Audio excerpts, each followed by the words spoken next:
오늘 읽으신 구절 중에서 두 번째 구절, 여호수아 24장 15절, 굉장히 유명한 구절이죠. 오직 나와 내 집은 여호와를 섬기겠노라.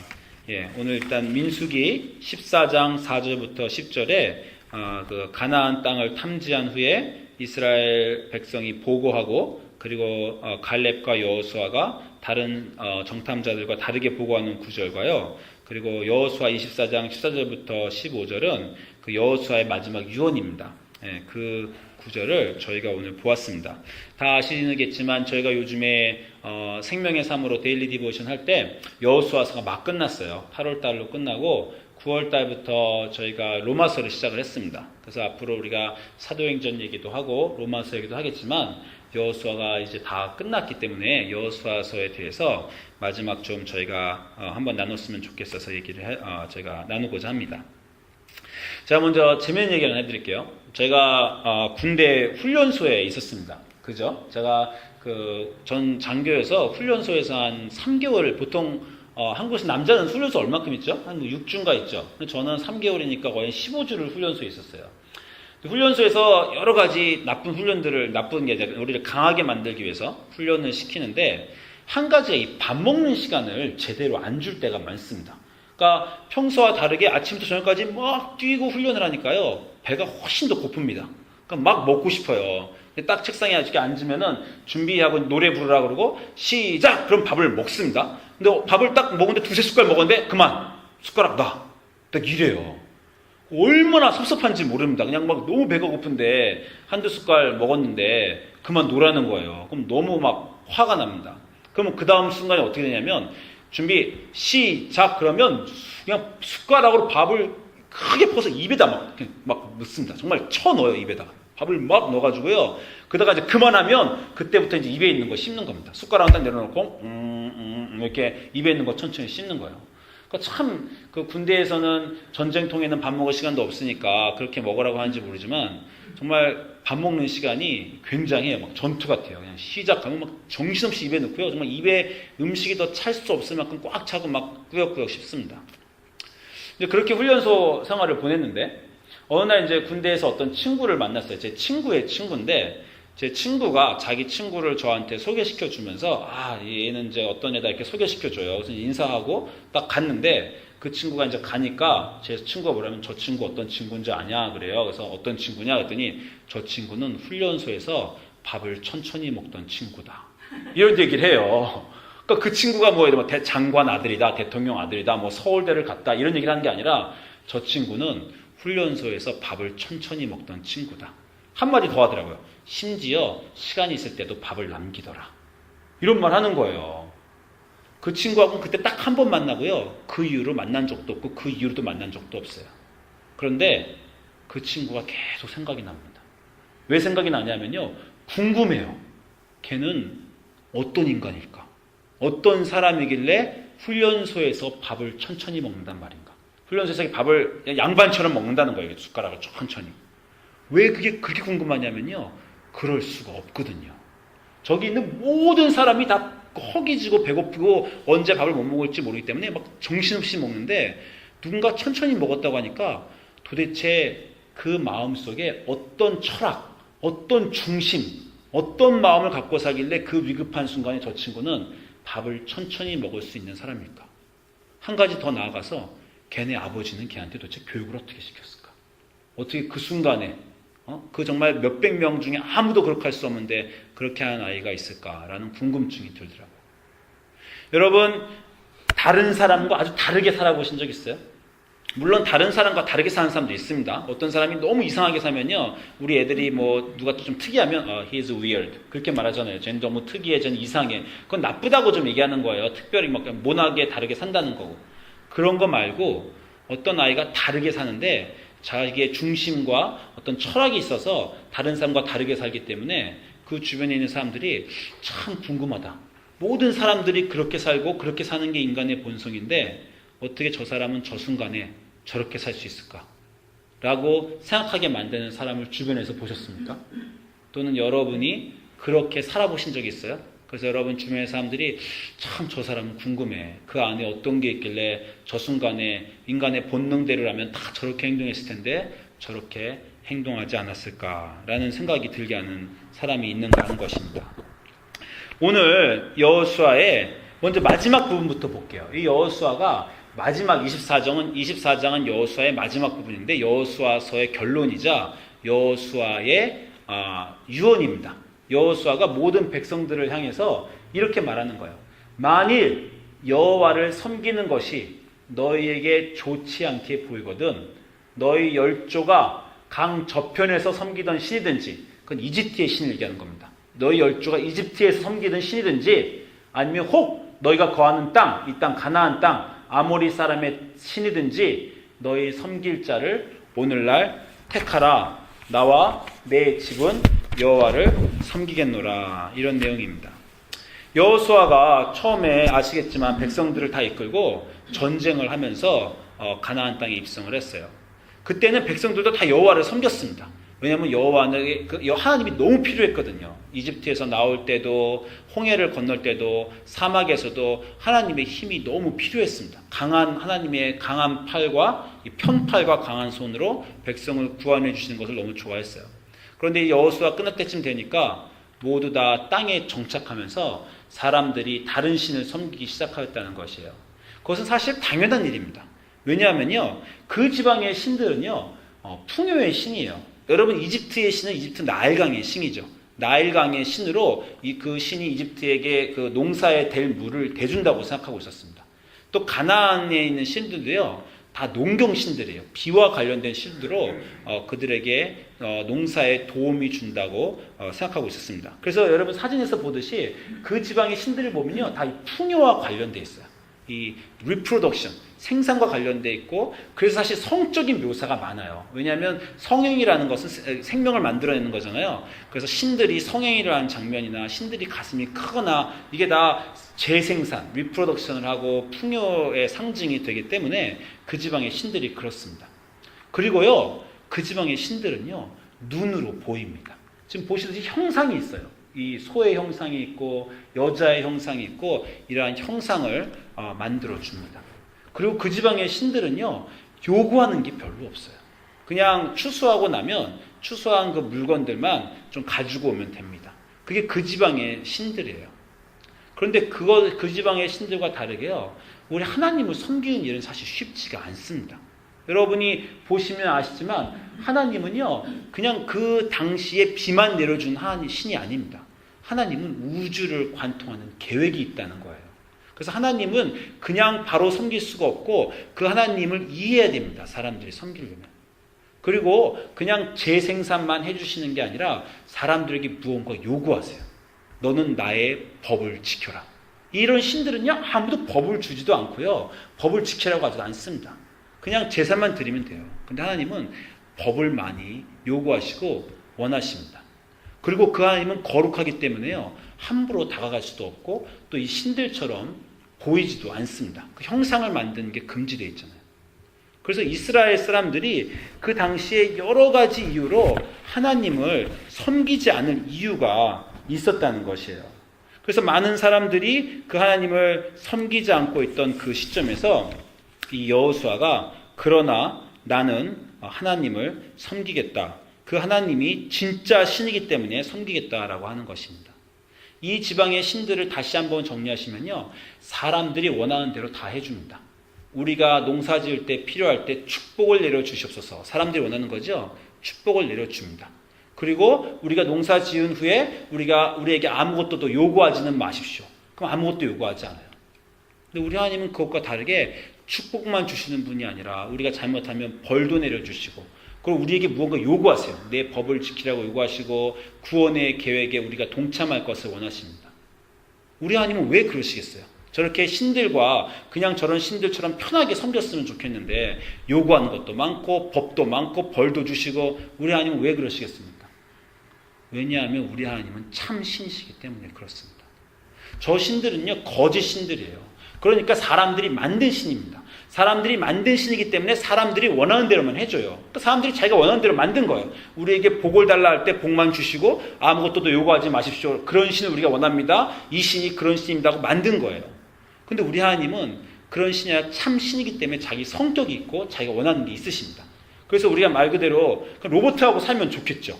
그래서 밥 해놓으면 밥 해달라면 밥 해주고 청소해달라면 청소해주고 나와 같이 나가달라면 나가고 그건 로봇입니다. 아무것도 요구하지 않죠.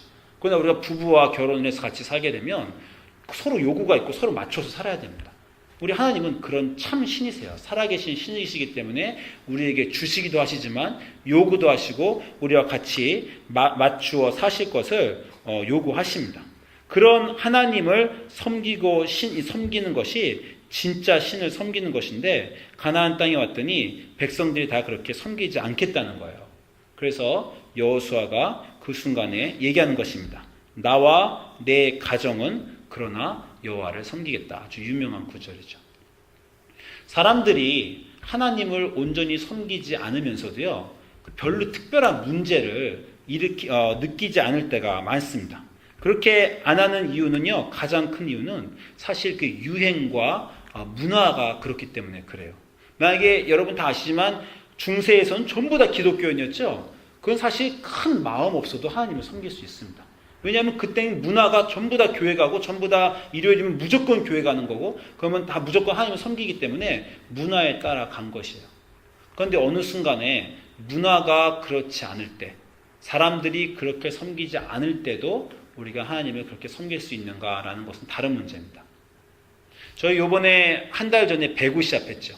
배구 시합했는데 아시겠지만 각 교회에서 그 선수들만 나가야 됩니다. 그런데 우승하는 팀들은요, 두 팀 다 꼭 그 영어로 링어라 그러는데 한국말로 용병을 불러드리는 거예요. 그래서 딴 교회 자기 교회들도 아닌데 그 잘하는 선수들 학교 친구들을 불러와서 교회 팀에 참가시켜서 시합을 합니다. 그럼 그 팀들이 당연히 이기잖아요. 그러니까 우리 교회 학생들이 저한테 그런 거예요. 우리도 부릅시다. 우리도 내 학교 친구 가면 배구반에 배구팀에 잘하는 사람 많습니다. 이렇게 합니다. 그런데 여기 분명히 룰이 있어요. 각 교회는 담임 목사님이 사인도 하시고 모든 선수들이 각 교회 교인만 참석해야 됩니다. 이렇게 돼 있어요. 그런데 우리 교회 아이들이 사실 정직한데도요. 그 외부 사람들을 부르자고 말하는데 아무 느낌이 없습니다. 아이들이 죄책감이 없어요. 그럴 때 아이들의 변명은 다 뭐냐면 딴 팀도 다 그렇게 한다는 거예요. 다른 사람도 다 그렇게 하니 우리도 그냥 그렇게 합시다 라고 하는 것인데 그게 바로 문화의 무서운 점입니다. 다른 사람도 다 그렇게 섬기니 우리도 그렇게 섬깁시다. 다른 사람도 그렇게 하니 우리도 하고 그게 문제가 되지 않는 거 아닙니까? 라는 것입니다. 그 당시에 여호와가 땅을 다 정복했을 때는요, 그런 문화가 형성되어서 여호수아가 할 수 없이 백성들과 다르게 너희들은 다 그렇게 섬기는 줄 안다. 그러나 나는 그렇게 할 수 없다라고 말한 것입니다. 제가 우리 가족 얘기 가끔 할 때 제 큰딸의 축구 얘기를 설교 때 많이 했어요. 기억나시죠? 제가 제 딸이 축구하는 게 참 기쁘고 그 축구를 보는 것도 기쁩니다. 그런데 제 딸이 더 이상 축구를 이제 못하게 됐어요. 왜 못하게 됐냐 했더니 우리 제 딸이 축구라는 그 그룹이 AYSO예요. 미국 전체가 아니라 세계 전체에서 가장 큰 축구 단체랍니다. American Youth Soccer Association이에요. AYSO, 오가니제이션이 AYSO인데 고등학교에 딱 갔더니 그 전까지는요, 토요일에 시합을 하였습니다. 토요일 날 시합을 하고, 근데 가끔 가다 1년에 한두 번 결승전을 일요일 날 했어요. 그래서 제가 전에 설교할 때 우리 딸과 제가 얼마나 그 결승전에 일요일 날 가겠다는 걸 제가 못 가게 하고, 결승전이라도 이 주일은 예배 드려야 된다. 아이는 아버지 1년에 한 번 결승전은 그냥 일요일 주일 빼먹고 가야죠. 그렇게 해서 제가 제 딸과 한참 이렇게 말다툼한 내용을 제가 전에 설교할 때 한번 말씀드렸습니다. 근데 이제는요, 결승전 문제가 아니라 매주 시합이 일요일이에요. 등록을 하면 매주 시합이 일요일이에요.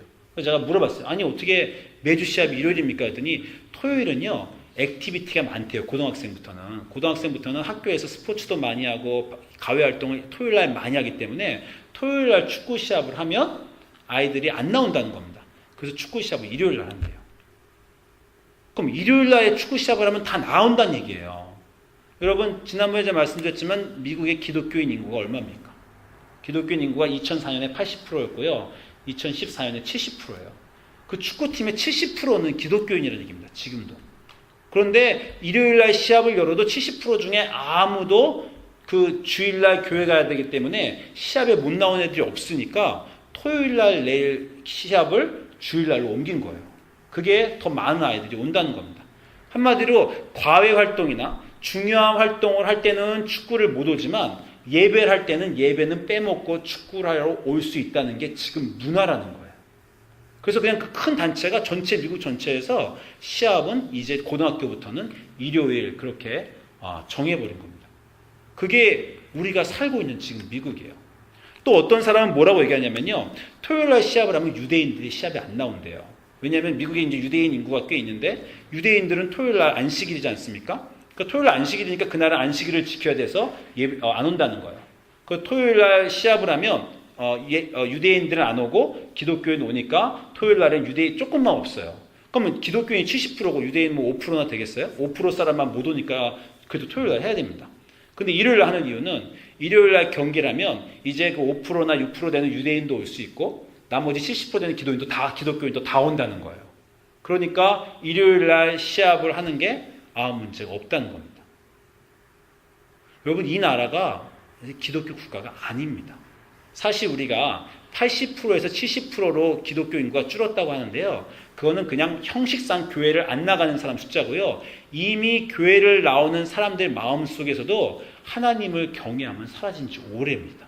어떤 중요한 액티비티가 있으면 교회에 가지 않고 그 액티비티를 간다거나 스포츠 경기를 그때 한다거나 학원을 그때 간다는 것은 벌써 이 나라에서 아주 오랫동안 보편화된 문화예요. 그래서 예배는 특별한 일이 없을 때만 나오는 것이고 뭔가 특별한 일이 생기면 그 예배 대신 특별한 일을 가는 게 벌써 지난 50년 넘게 이 나라에서 벌어진 일입니다. 그 말은요. 이제 기독교 인구가 이 나라는 실질적으로 말하면 10%도 안 된다는 거예요. 그러니까 정말 하나님을 경외해서 주님이 나의 구주시라고 고백하고 주의를 지키고자 하는 사람은 정말 10%도 안 된다는 겁니다.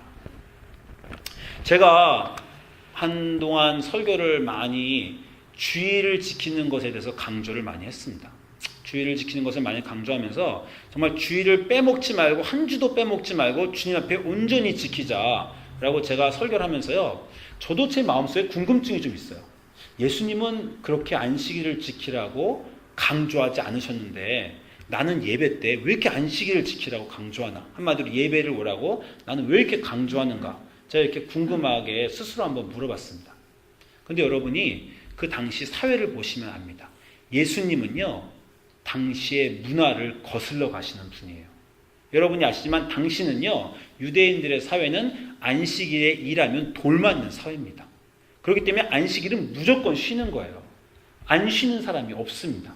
예수님이 안식일에 병자를 고쳤다가 돌 맞을 뻔 하셨잖아요. 그런데 안식일을 너무 사람들이 형식적으로 지키다 보니까 안식일에 정신이 없어졌어요. 그래서 안식일에 아픈 사람이 있으면 고쳐줘야 되는데 안식일에 아픈 사람이 있어도 가난한 사람이 병원에 가야 돼도 그냥 우리는 안식일이니까 병도 안 고쳐주겠다라고 사람들이 안식일날 다른 사람들을 위하지도 않고 사랑을 하지도 않은 거예요. 그런 문화에서 예수님이 안식일에 참 정신을 지켜야 된다. 형식만 지키는 게 아니라 가난한 사람이 있고 힘든 사람이 있으면 안식일에 도와주는 게 맞다. 안식일날 형식 좀 그만 강조하고 안식일에 정신을 강조하자라고 예수님이 하신 겁니다. 그런데 많은 기독교인들이 그 안식일을 예수님이 내용을 강조하신 것을 착각을 해서 안식일을 마치 안 지켜도 되는 것으로 알고 있는 경우가 있어요. 근데 제가 말씀드렸지만 지금 예수님이 만약에 이 사회에 오시면요. 예수님 문화를 거슬러 가실 것입니다. 문화는 뭐냐면 안식일에 중요한 일이 있으면 그 안식일은 지키지 않아도 된다. 예배 때 뭔가 다른 중요한 일이 있으면 그 예배를 지키지 않아도 된다라는 것이 지금 문화가 되어 있기 때문에 제 생각에 만약에 예수님이 여기 오시면요. 정말 강하게 너희가 하나님을 믿느냐? 너희가 기독교인이냐? 너희 안에 하나님을 경외함이 한 개도 없다라고 이렇게 예수님이 말하실 것 같아요. 그래서 예배를 강조하는 것이 너무 중요한 것이라는 제가 생각이 듭니다. 왜냐하면 예배에서조차 하나님을 선택하지 못하면요. 우리 안에 진짜 하나님이 없다는 거예요. 어떤 인생에 중요한 것이 일어나는 순간에 일요일날 그것을 해야 되는 순간에 예배를 안 드리고 그것을 하면요, 그건 정말 우리가 하나님을 우리 인생의 가장 중요한 분이 아니라고 늘 고백하는 것과 똑같습니다. 여러분, 예배 지키는 거 매주 지키는 거 참 힘드시죠? 분명히 여호수아도 그 당시에 보이던 신, 쉬운 신, 자기에게 아무것도 요구하지 않는 신, 그리고 자기의 축복을 주는 그 신을 섬기고자 하는 유혹이 있었을 겁니다. 그 땅에 살면서 그 농경 생활을 하면서 농경신을 섬기고자 하는 유혹이 다들 너무나 강했기 때문이에요. 그런 사회에서 난 하나님을 섬기겠다라고 말한 순간이요, 여호수아는 다른 사람이 아무것도 안 지키는 구약에 600개나 되는 법이 있다고 하잖아요. 그 600개나 법을 여호수아는 자기 지키겠다고 말한 거예요. 너희들은 저 농경신을 섬기기 때문에 그 법을 안 지키겠지만 나는 여호와를 지키기 때문에, 여호와를 섬기기 때문에 이 법을 지키겠다. 나는 스스로 내 인생을 어렵게 만들겠다 라고 여호수아가 선포한 거나 마찬가지입니다. 여호수아는 어떻게 그렇게 그 당시의 문화와 다르게, 모든 사람들이 한 것과 다르게 자기의 믿음을 끝까지 죽는 순간까지 지켜서 결국 유언으로 여호수아서 24장에 나와 내 집은 여호와를 섬기겠노라 라고 고백할 수 있었을까요? 그 부분은요, 제 생각에는 그 인생의 마지막 순간에 그렇게 살지 않다가 앞으로는 그렇겠다라고 고백한 게 아닙니다. 여호수아가 젊어서부터 계속해서 나와 내 집은 여호와만을 섬겨온 그 삶의 결과, 매 순간 결정의 결과의 순간이 그 마지막 그 말을 만든 것이에요. 그 삶의 모양을 오늘 첫 번째 구절인 민수기에서 볼 수 있습니다. 여러분, 그 민수기에서 여러분 14장에 오늘 제가 첫 번째 구절을 보았는데, 그 구절은 여러분이 다 아시는 구절이지만 다시 말씀드리면, 여호수아 아까 24장은요 여호수아 85세 때 또는 80대 때 얘기입니다. 지금 여호수아가 40대 때 젊은 청년일 때 그때 내용이에요. 그때 모세가 여호수아와 그 12명의 정탐꾼을 가나안 땅으로 보냈는데, 모든 사람이 와서 그 땅에 거인들이 살고 그 땅은 위험하니까 우리가 갈 수 없다고 말했습니다. 그럴 때 모든 사람들이 그 땅에 갈 수 없으니까 이제 그 땅에 가지 말고 여기서 우리가 한 명의 리더를 세우고 장관을 세우고 애굽으로 돌아가자, 온 백성이 그렇게 하고 있을 때예요. 민수기 14장이. 그게 얼마나 절박한 순간이었으면요, 출애굽 때 바다를 갈랐던 모세와 아론이 그냥 거꾸로 졌습니다. 거기 보시면요, 사람들이 민수기 14장 4절에 우리가 한 장관을 세우고 애굽으로 돌아가자 했더니 모세와 아론이 이스라엘 자손의 회중 앞에서 엎드렸다고 그래요. 모세와 아론도 이제 이 60만 명이 되는 이스라엘 사람들이 한 목소리로 우린 절대 이 땅에 못 들어가겠다. 도대체 우리한테 무슨 짓을 한 거냐? 우린 돌아가겠다 하니까 이 두 명의 사람이 겁에 질려서 땅을 얼굴에 대고 엎드렸습니다. 그럴 때 이 모든 사람들과 목소리를 다르게 낸 게 바로 여호수아와 갈렙입니다. 그 땅을 탐지한 자 중에 눈의 아들 여호수아와 여분네 아들 갈렙이 그 옷을 찢고 오직 여호와를 거역하지 말라, 또 그 땅 백성을 두려워하지 말라, 그들은 우리 밥이라, 그들의 보호자는 우리를 떠났고 여호와는 우리와 함께 하시느니라, 그들을 두려워 말라 하나 온 회중이 그들을 돌로 치려하는 동시에 여호와께서 나타나셨다는 거예요. 그 말을 함으로 돌에 맞을 순간이었습니다. 모세와 아론도 지금 백성들이 자기를 죽일 것 같으니까 머리를 숙인 순간에 이 두 명의 젊은이들이 오직 여호와를 섬겨야 되겠다라고 목소리를 들고 옷을 찢고 일어난 거예요. 그래서 정말 돌을 맞을 뻔했습니다. 여호수아는요 그렇게 평생을 살았어요. 젊었을 때 20살 때도 그렇게 살았을 거고 40살 때도 그렇게 살았을 거고 60살 때도 그렇게 살았을 거고, 그래서 80살 때에 여호수아와 갈렙만 모든 자기 동료들이 다 죽고 남았을 때 여호수아서 오늘 마지막 자기의 유언으로 너희들이 지금까지도 그 땅 신을 섬기고 있냐? 그럼 너희는 그렇게 해라. 너희들을 설득할 기운도 없고 너희들을 말릴 힘도 나에게는 없다.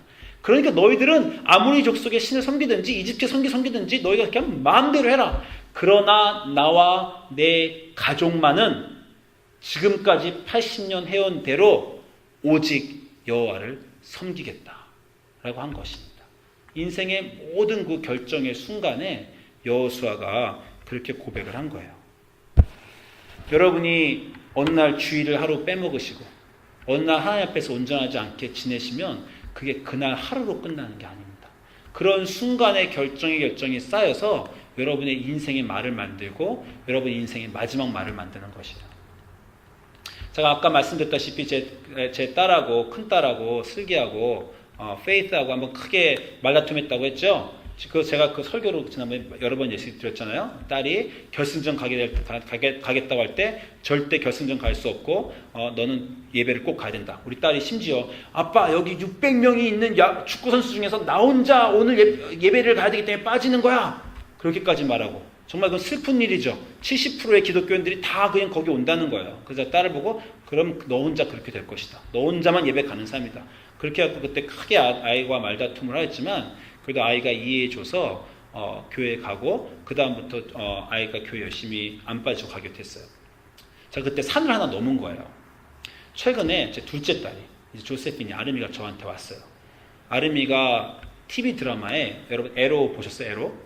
예, 에로란 TV 드라마가 있는데 그 정말 좋아하는데 친구 아버지가 아름이 친구의 아버지가 아름이 생일이라고 몇백 불 재는 Heroes and Villains Convention에 초청해 줬어요. 어떤 쇼가 있는데 무비 스타들이 거기 나오는 거예요. 그래서 그게 티켓이 몇백 불 되는 건데 그래서 아름이 생일이라고 사줬습니다. 근데 그 쇼가 일요일이에요. 네. 그래서 제가 어느 날 방에서 공부하고 있는데 아름이가 저한테 둘째 딸 조세핀이 왔어요. 그러더니 아빠 이번 주 일요일 날 아침 6시에 아빠가 나 예배 드려주면 안 돼? 딱 이렇게 얘기하는 거예요. 그러니까 벌써 이게 벌써 절대 예배를 안 드린다는 거는 안 되는 줄 알고 아빠가 목사님이니까 아침에 집에서 나를 예배를 드려주고 자기는 거길 가겠다는 거예요. 머리를 자기 나름대로 막 고민을 막 해서 막 쓴 거죠. 그렇게 말합니다. 제가 무슨 일이냐 했더니 그걸 보러 간다는 거예요. 그래서 제가 아름이하고 그렇게 했습니다. 못 간다. 주일날 그 행사가 내가 이제 전에 아마 설교할 때 그렇게 했어요. 여러분이 만약에 정말 여행 중에 산 속에 있어 캠핑하고 있어서 교회를 정말 갈 수 없으시면 거기서라도 예배를 보십시오. 그렇게 말한 건데 아름이가 그걸 픽업해가지고 그걸 이용하는 거예요. 아침에 아빠가 예배 드려달라. 우리는 산 속에 있는 것도 아니고 교회가 여기 있고 교회에 일세가 11시 반에 있고 그 예배를 빼먹고 다른 곳을 가는 거면 안 된다. 예배를 아침에 드리고 아침 6시에 드리냐 11시에 드리냐가 문제가 아니라 예배 대신에 다른 것을 선택하는 것이 문제다. 이렇게 얘기를 했어요. 그 한마디로 11시 반이라는 예배의 순간에 아이가 그거를 가겠다는 거예요. 예배가 아니라. 그래서 아이들과 막 얘기를 했습니다. 그런데 얘기를 막 하다가 제가 결국 아예 설득을 하였는데 가장 큰 이유는 뭐였냐면 네가 그렇게 갈 수 있었으면 페이스도 축구 경기 갈 수 있었을 거다. 그렇잖아요. 네 언니도 그때 6시에 예배 보고 내가 예배 드려주고 그 축구 경기 갈 수 있었는데 그렇지만 그의 슬기도 페이스도 결국 그때 축구 경기 못 갔다. 내가 만약에 너를 지금 그 쇼에 보내면 언니한테 뭐라고 말하냐? 언니는 못 보내는데 너는 보낸다고 말하면 내가 어떻게 말하겠냐? 자, 이렇게도 얘기하였고 그리고 결국 못 간다고 했어요. 딸이요 머리를 탁 책상에 숙이더니요 3분 동안 일어나죠. 3분에서 5분 동안 머리를 땅에 박고 아빠한테 할 말은 없고 그죠? 이제 언니도 못 갔는데 자기만 가게 해달라고 그럴 수도 없잖아요. 할 말은 없고 이 몇백 불짜리 친구 아빠가 사준 쇼는 너무 가고 싶고 3분, 5분 동안 머리를 박고 있는데 그동안 울었는지 어땠는지 속으로 제가 모르겠는데 5분 후에 머리를 탁 들더니 자기 방으로 그냥 가버렸어요. 그러더니 다시 더 그 얘기를 안 하더라고요. 제 마음이 사실 찢어졌습니다. 애가 그러고 있는데. 근데요, 제가 그 딸에게 그거를 가라고 허락하면요, 그 다음 순간부터요, 운동 경기가 또 없겠습니까? 주아미는, JJ는 그런 일이 없겠어요? JJ 다음에 중요한 일요일 날 있을 때 데리고 갖고 나올 겁니다. 안 돼! 라고 말하면 뭐라 했어요? 지난번에 누나는 그때 컨벤션 보내줬잖아. 왜 난 안 보내줘? 이렇게 할 겁니다. 이게 영적인 전쟁이에요. 한 번 밀리면요, 계속 밀리는 겁니다. 그런데 한 산을 넘으면요, 그 다음 산을 또 넘을 수 있는 힘이 돼요. 여러분이 어느 인생의 중요한 순간에 하나님이냐, 이 세상이냐 선택을 하셔야 될 때요, 이번만 이 세상을 선택하자라고 선택을 하셨을지 모르지만 그 선택을 그렇게 하셨기 때문에 그 다음 인생의 모든 순간에 그렇게 하시게 됩니다. 그리고 여러분 아이들에게도 할 말도 없어요. 여러분 아이들이 그렇게 선택할 때. 아빠도 지난번에 그렇게 했잖아. 엄마도 지난번에 그렇게 했잖아. 지난번에 그렇게 계속 교회 안 갔잖아. 그러니까 나도 안 가겠다. 그러다가 그게 지속되는 어느 순간에 이 사회가 주일날 중요한 스포츠 게임이 있으면 주일날은 다 그냥 중요한 스포츠 게임 가는 거야. 중요일날 중요한 SAT 학원이 있으면 다 SAT 가는 거야. 일요일날 중요한 게 있으면 일요일날에 그 경기를 열어도 70% 되는 아무 기독교인도 아무 꺼리낌 없이 다 그것을 나오게 되는 거야. 라고 하는 사회가 어느 순간에 된 겁니다. 여러분, 문화라는 것은 참 좋은 것이고 편리한 것이지만 그 문화 속에서 여러분이 분명하게 아셔야 될 것이 있습니다. 이 세상 사람들이 다 그렇게 하더라도 다 그 사람들이 그런 식으로 가두고 그렇게 안 가기 때문에 내가 돌에 맞을지 모르고 나의 삶이 더 힘들어지고 내가 분명 불이익을 당하고 좋은 대학에 남보다 SAT 학원을 간 애들보다 그렇게 주일날에서 안 가는 애가 좋은 대학에 못 갈 수도 있고 더 인생의 재미를 못 느낄 수도 있지만 그러나 살아계신 하나님이 계시기 때문에 우리가 만든 가짜 신이라서 우리가 하는 대로 그냥 응석을 받아주는 그 신이 아니라 살아계신 하나님이 계시고 그분이 우리에게 해주신 것이 있고 그 해주신 것에 맞춰서 우리에게 요구하시는 것이 있기 때문에 그 상호 관계에 있어서 우리가 지켜야 될 룰이 있기 때문에 그렇기 때문에 나와 내 아이들과 내 집은 이 세상의 흐름과 다르게 살아야 하겠다라고 여러분이 결정을 내리셔야 합니다. 그게 여호수아의 유언이에요. 너희들이 다 농경신을 섬기고 그 신을 섬기는 것이 더 쉽고 사리에 맞고 인생을 편하게 만드는 걸지라도 나는 더 복잡하고 힘들고 어려운 삶을 살지라도 그게 참 하나님을 섬기는 방법이기 때문에 나와 내 가족은 그렇게 살 것이다 라고 결정하였고요. 그 이후로 여호수아의 가족은 그렇게 살았습니다. 그 자손은 그렇게 살았고 그게 우리가 말하는 레거시예요. 바로 유산이 되는 것입니다. 여러분이 하나님 앞에 온전하시고 여러분 아이들을 온전히 키우시는 이 문화와 다르게 가는 다른 사람이 다 그렇게 하라도 여러분 안에 중심을 갖고 산 여러분 되시기를 소망합니다. 기도하시겠습니다.